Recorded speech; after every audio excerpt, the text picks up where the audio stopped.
Is it possible that as a leader, you've been taking the wrong advice and focusing on the wrong things? And could changing just a few simple ways in which you look at things actually change everything? I'm Charles Araujo, and this is the Transform IT Show, presented by the Intel IT Center. A few weeks ago, I sat down with Susan Cramm at her home in Southern California. Susan is a former programmer and, like me, a recovering consultant. She became a CIO at the age of 32 and went on to become the CFO of a large restaurant chain before becoming a highly respected coach and author. And she thinks that at least in some ways, you might be doing things all wrong. I'll let her explain, but her contrarian views are definitely thought-provoking. If you're watching this episode at airtime, don't forget to participate in our live Twitter chat. Use hashtag ITChat to join in. And if you're not, make sure you tune in live next time to participate in the conversation. All right, settle in for a thought-provoking conversation that may just change how you look at your career.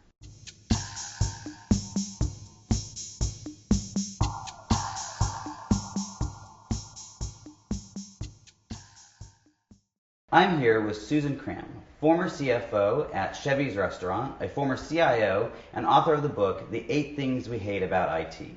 Susan, welcome to the Transform IT Show. Well, thank you. Appreciate the opportunity. It's such a pleasure to have you. I've been a fan for a long time. And in fact, one of the things that has made me such a fan is you have this kind of practical, pragmatic approach to some of the really sticky issues that face us as IT professionals, and I think really even as business professionals. So I'm curious, can you tell us a little bit about your personal journey and maybe how you developed that kind of pragmatic approach? Okay, well, first of all, thank you for following my work. I always know that time is of an essence, so I really appreciate people who are willing to invest their time, so thank you. It was out of necessity. I learned pretty quickly after I left consulting and joined what we called industry, was that they only got paid for results. So the theories only took you so far. So for me, it was all about being able to stay grounded in theory and principles, because my brain thinks in frameworks, but then to be able to take it down and say, okay, so what? What do we do tomorrow? And I think that's because I think a lot of times the challenge sometimes is that people have that kind of maybe what they think is pragmatic, but what really is they get into the weeds, right? So how did you find the way to strike a balance? Because again, what I loved about it is when in your work, it's not about in the weeds. It's not about the nitty gritty necessarily, but it's about how do you deal with these kind of philosophical challenges, but deal with them in a practical way. How did you find that balance? Well, part of it is experiences. I know you'll resonate with as well as anybody who's out there. Is that I started programming when I was in college and continued through graduate school. So I have a high level of respect for the front lines of IT and how the direction can get diluted, and how important it is to not only honor the people there, but make sure that it's very, very clear in terms of what we want to accomplish. And then also, I worked very hard in my career to ensure that I had breadth. So even though I started off earning money during college and graduate school programming, I quickly went into consulting and kind of got a broader view after my MBA. And then after a CIO, went to a CFO role. And all of that just to sort of make sure that I had the bigger picture. And then I actually had qualifications. I remember leaving consulting and saying, like, why are you leaving? And it was clear to me that I had to leave because I had to find out how good I was in terms of whether or not You want to know if you actually knew something as a consultant? Yeah, no, I'm embarrassed to say I was one of those people that was an expert in payroll because I had a paycheck. It was a little bit of, that was in the early 80s, so it was a little bit of Wild West. So what I think is interesting, and one of the challenges that I often put out there is that I think a lot of IT people get so immersed in the details that what they actually lose sight of is that big picture, that ability to kind of see the grand scheme of things, and which is why I think in many cases they have trouble relating to their business counterparts that they're supposed to be working with and delivering solutions for. So now you made the jump, right? You were a CIO and then you became the CFO. Mm-hmm. So what advice do you have to somebody who is kind of sitting in that, where they're maybe in this technical role, but they have to figure out how to bridge this? What should they be doing? I think the most important thing that anybody who really wants staying power within IT is they have to look at what their passions and their giftedness is. If they are an amazing technologist, they should honor that. and they should major in technology. And I said, but you still have to minor in business, which means you're going to, if you're actually not going to work in business-facing roles, that you have to invest in getting to know people who do, writing the trucks. I remember Frito was a division of PepsiCo when I was there, and really invest in becoming a student and trying the best you can to shift perspectives. Did you do that? Did you go right into that? Believe me, you'll love this. After I was, as I moved from a CIO to a CFO role, the CEO who I was reporting to refused to have a CFO who had not worked in his restaurants.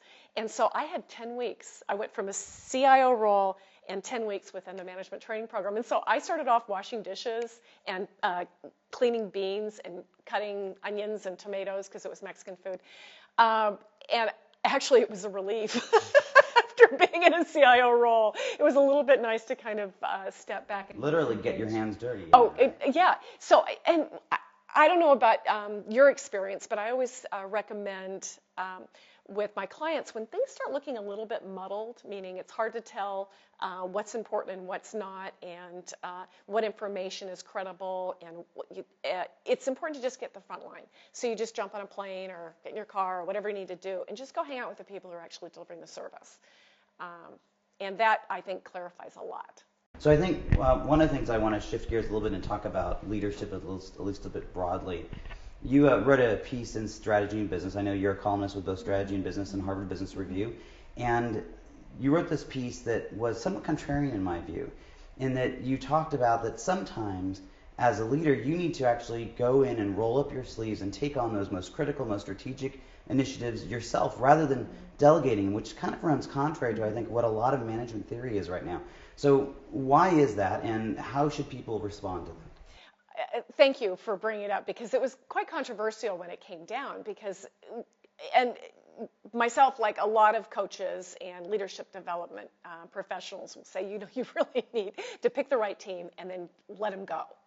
Well, the problem is that if you don't know how to do the work, I mean, like, you can't even identify the steps, what good looks like, or even the targeted outcomes, you have to learn along with your staff.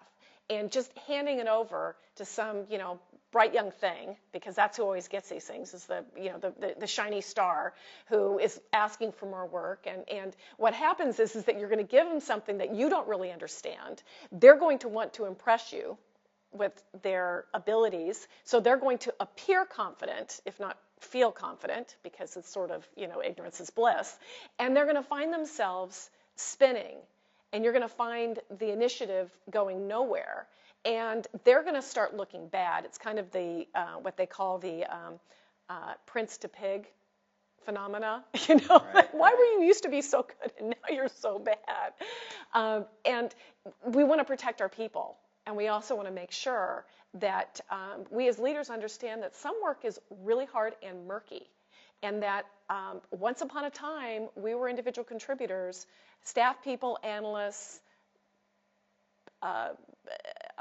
project managers, whatever. We have to remember how to roll up our sleeves. Shall I tell you a story about where the blog came from? Please. Okay. I had my blogs. Almost all of my blogs come from my clients' experience. And when I start seeing common themes across my clients, I know, okay, there's something here that would benefit. And that's probably another answer to kind of the pragmatic view of it. Right. And this was one of my clients wanted to reshape culture. And he had never done it before. So he found one of his best and brightest, and he gave him this job. And met with him like once every couple of weeks or so. And a year going nowhere, until finally my client brought it up with me and said, can we talk about this? Right, maybe there's something wrong here, right? Right, exactly. And so then the opportunity was to help him understand how culture is reshaped and what that roadmap looks like. So how prevalent of a problem do you think this is? I mean, is this one of the roots of all evil in our current, I spent a lot of time working in very large IT organizations, and I don't know if I've been able to crystallize it the way you have here, but you kind of see this, it's like, man, there's a major dysfunction going on. I mean, do you think this is a huge part of that? Well, I think anytime you say, you as a leader, are frustrated. I describe it as kind of Groundhog Day. It's another schedule, another delay, another series of issues, another series of risks, right? And you find yourself in there, it's time to just strip it apart, roll your sleeves up, and dive. So how do you do that without creating this micromanaging or the sense that from your team it's like, oh yeah, so all the important stuff is being done by the boss and we get all the little menial stuff? I mean, how do you, because I mean, clearly we're all worried about succession planning and pipelines, and how do we bridge these two together? Well, okay, so if you're in the situation where you actually knew that you didn't know what you were doing, then you get to take that bright young star and you get to hang out together and learn together. They will be developed and they will be flattered that they're hanging around with the boss. And you're saying, you know, we're going to learn this together because I've never done this before. And at some point, when I can set you up for success, you're going to get it. And it's going to be yours, and I'm going to be here to support you. If you've delegated or abdicated, as is the case with my client, then there's just a big I'm sorry that has to happen. You know, my job is to set you up for success. I haven't done that. I haven't done that because I didn't know what I was asking. You've helped me get smart and helped me understand that this is more difficult than I thought.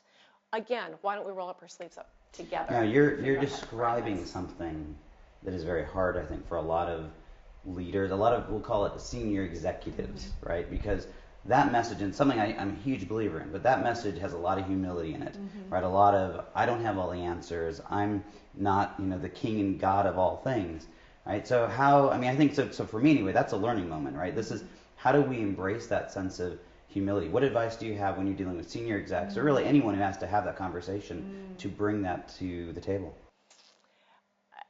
I don't think I was always humble. Anybody who used to work for me calls me the kinder and gentler. The more mistakes I made, the humbler I got.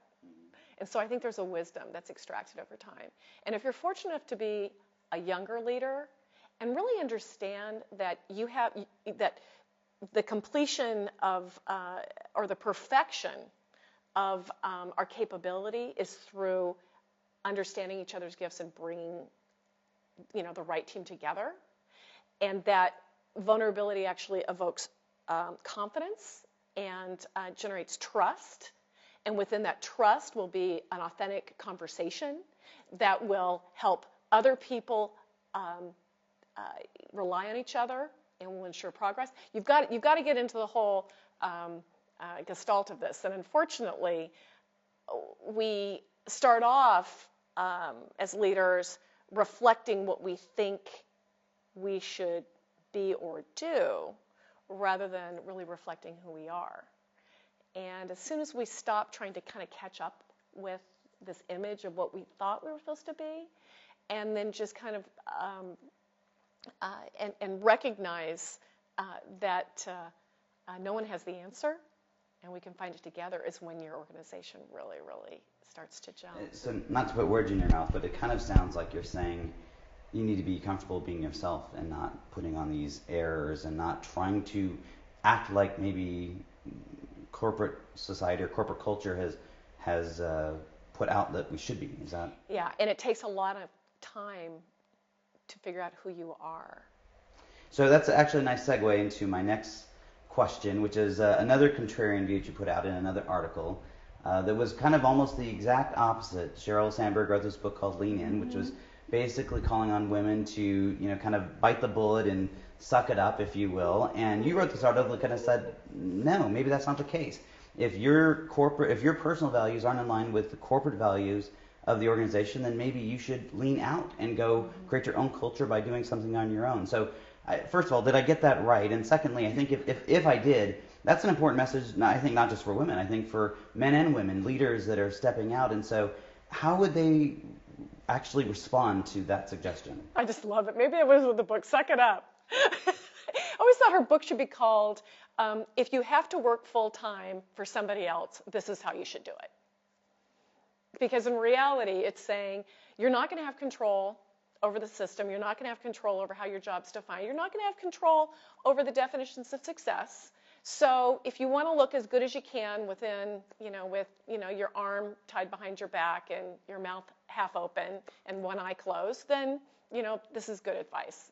So I just read it, and because I was a woman executive, I became a CIO at 32, and I worked a lot of years, and I had comments about the length of my skirt and all sorts of things that came through and I could hear the wisdom in what she said, but it was sort of necessary but not sufficient condition for success. And to portray that advice, other than anything, make the best of a bad situation, I think was ingenuous or was possibly her worldview. Probably not ingenuous, but her worldview about we all should work for somebody else 60 hours a week and do some of it at work and do the rest at home. Okay, so is the only answer to that go out and do something on your own, or is there an answer if you are going to, certainly a large part of the audience here is working in a large corporate enterprise of some sort. Yeah. Is there a way to kind of put those two together? Well, I would not write a better book than she did, but I did want to give people an alternative point of view. We have such a vast number of people in the U.S. And this is talk about a first world problem. The ability to talk about how do I, am I successful in sort of this leadership role? There are many people in the world who don't have a choice about how they work, who they work for, and can't decide whether or not they're going to do their email at 9 o'clock at night or before they'd be blessed to have email to answer. So recognize that we are definitely in sort of rarefied air here. What I wanted to just encourage people to do is to say, you don't have to live in this system. In fact, there's a woman named Lori Patterson who decided she wasn't going to anymore. So I just wanted to put forward a different point of view to say the only way that I know within the current kind of policy, social structure, and work definition to be able to treat, to sculpt your job the way that it fits with kind of your whole person and the needs of the loved ones around you is to work for yourself or work for somebody like Lori who's said, there's a better way to do this, and I'm going to build the company I want to work for, and that's what she did. So I'm curious about something, because I do think there was a lot of controversy when that book came out and what it was saying, but I also think we're in an interesting transitionary time just in business in general. Are you seeing that some, maybe not the mega corporations, but some even larger organizations are beginning to adapt their corporate cultures to allow for more of this, that we can start carving out this, and I don't really like the word balance, but a more integrated lifestyle? Right. Yeah, integration, I think, is the word. I think that we're seeing it with people who are younger. And I think time will resolve this. I think if what I hear you saying is that we're going in the right direction, people are recognizing that that the skill sets of individuals and are of world-class talent is a premium, and that we need to make sure that we have organizations that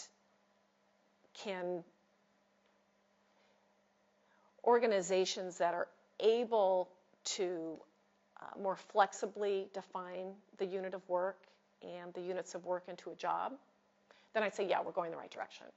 So let me ask this another way, because I'm curious of something. If you are a senior executive or a senior leader on the rise, given everything you just said, what are some of the things that you can do to maybe create an environment that is a little bit more accepting, a little bit more integrated? Because I think what I loved about your articles is what the big message was, is there's a better way.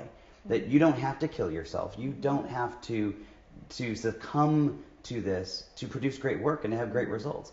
And I think any organization in America, from the very biggest to the smallest, should be able to embrace that concept. If we can figure out how to harness these ideas and to harness a different way of working, then we can have it all. We can really create these amazing results for our clients and for our employees, but do it in a way that works.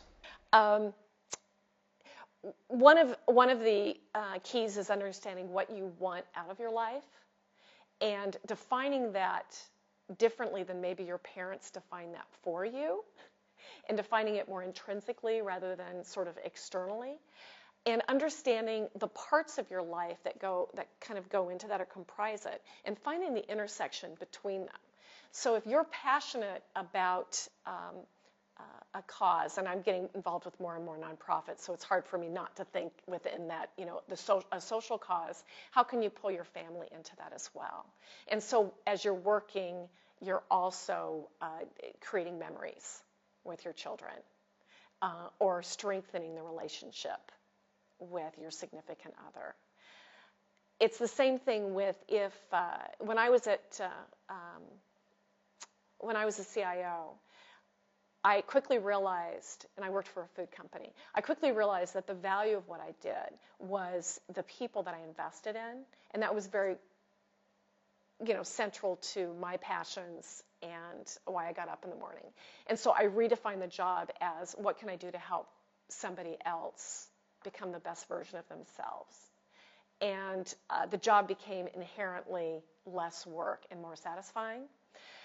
It still didn't mean that I worked less hours. It still didn't mean that when they decided that I was ready for a bigger CIO role, that they offered me one 3,000 miles away irregardless of who I was and who I was married to. So it didn't mean the system still worked for me, but I was finding my peace within that system. And I really think that's what Ms. Sandberg's really doing. She was saying, if you're here, make the most of it while you're here.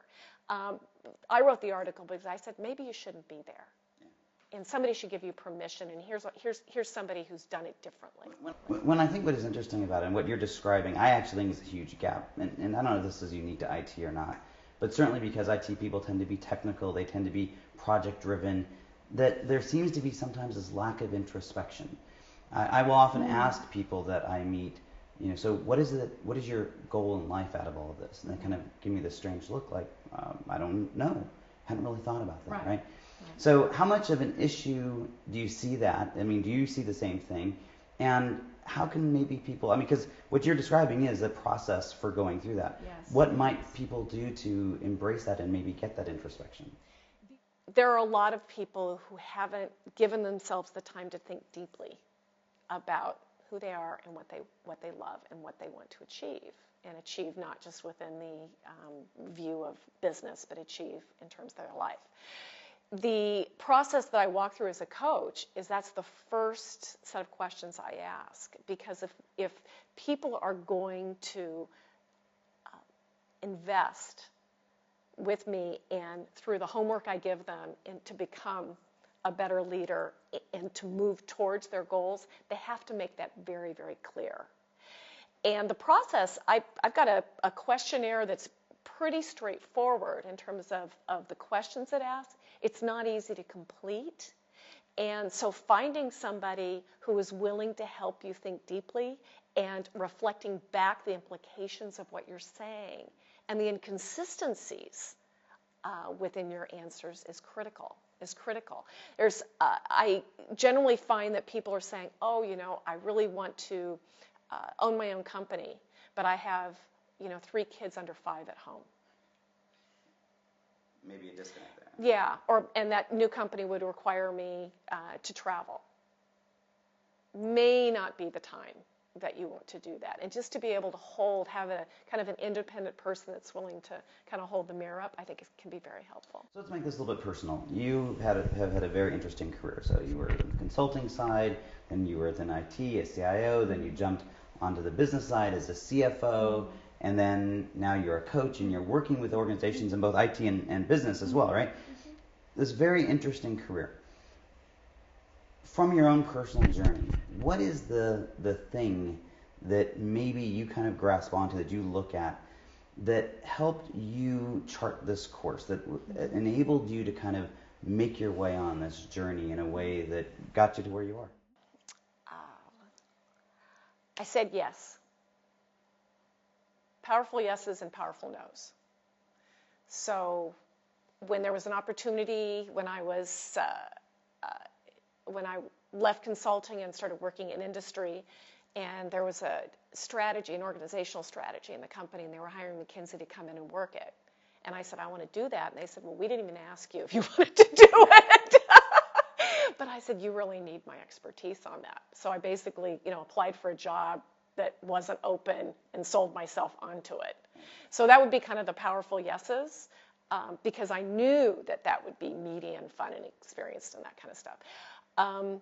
The other is the powerful no's, which is when they asked me if I wanted to be a CIO of a very large company in the East Coast, and I was like, no, that would ruin my life, my marriage, and you just have to kind of settle in and get comfortable with that. It's helpful if you have a mindset of abundance versus scarcity, so that you have the confidence to say, if not here, it'll be someplace else. And it's not always easy to have the confidence. And if you were to ask me how to get the confidence, save your money, live below your means, have a bank account, be willing to say goodbye. Always be in a position to be able to turn away from the decision that isn't the right one for you. Exactly. Interesting. And a lot of times you won't have to turn away from it. It'll give you the courage to make the right decision. All right, so our last question here, one piece of advice. So our audience is mostly, I would call them the future IT leader, IT leaders on the rise, at whatever level of the organization they might be. What is the one thing that in your estimation they should do tomorrow to put themselves on a path to be relevant in this future and all the stuff we're talking about? Well, it is a time of it's a messy time. It's a chaotic time, for sure. Everybody, hey, how are you? I'm busy. Understand that you have just really two assets. You have your time, and you have the people that you can influence. And you have to bring those things together. If you don't have a clear sense of who you are and how you want to spend your time and what success looks like, and able to align your work with that, that would be step one. The second step is to recognize that regardless of your position in the organization, leaders are at all levels. So as part of your position, leadership is a function of influence, and to influence people, you have to know them. So you need to invest in relationships and really understand how to make a relationship win for both parties. Many times we take a very, very narrow view of this is what has to be done and this is what I think needs to be happen. There are many, many ways to accomplish an objective, and what somebody might consider the best way that doesn't have any kind of support, collegial support, organization support, is actually not as good as sort of a dumb idea that has a lot of commitment. Dumb idea meaning it doesn't have all the latest research in there and all the smartest people saying that's going to, but if it has a lot of commitment, you're going to make progress.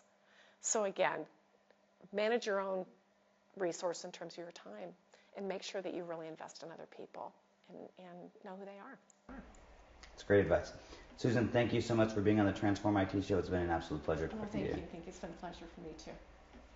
So not your everyday leadership advice, right? If you're anything like me, you probably found Susan's sometimes contrarian advice somewhat challenging. And you probably found yourself checking off at least a few things that you might try a bit differently. I think that her big message for all of us was that we cannot begin to become great leaders until we know ourselves. Even her advice that might seem so contrarian is really based on that same idea. You have to know yourself, your abilities, your limitations, so that you can know what you can delegate and what you need to handle yourself. And you need to know yourself if you're going to be able to know if you should be leaning in or leaning out. She explained that until you focus on understanding who you are, what you love, and what you want to achieve in life, you will not be in the position to say both yes and, just as importantly, to say no when that's the right thing to say. She called them the powerful yeses and the powerful nos, and she explained that they made all the difference to her. And that's your challenge. How can you focus on yourself enough to know who you are, what you love, and what you want out of life, so that you will be ready to say both yes and no at the right times? If you've joined us live, I'd like to invite you to participate in our Morning Action Challenge. Use hashtag ITChat and share with us what you will do tomorrow morning to really know who you are and where you're going. Also, make sure you check out the resources that both Intel and we at the IT Transformation Institute have made available for you. You can check them out at www.intel.com/itcenter and on our website at www.transformingit.org. Finally, as we wrap up this first season of the Transform IT Show, don't forget to take advantage of the special offer from Intel to get a copy of my book, The Quantum Age of IT, Why Everything You Know About IT is About to Change, for 50% off. So that wraps this first season of the Transform IT Show. I hope you've enjoyed these first 7 episodes. I know that I certainly enjoyed sharing these amazing conversations with you. We'll be back with Season 2 starting in February of 2015, but make sure you watch for our 2 live Google Hangouts in January, where I'll be discussing Season 1 highlights with a few special guests. It's going to be a lot of fun. Well, that's it for now. Enjoy the holidays, and I'll see you in January. I'm Charles Araujo, and together we can change the world of IT.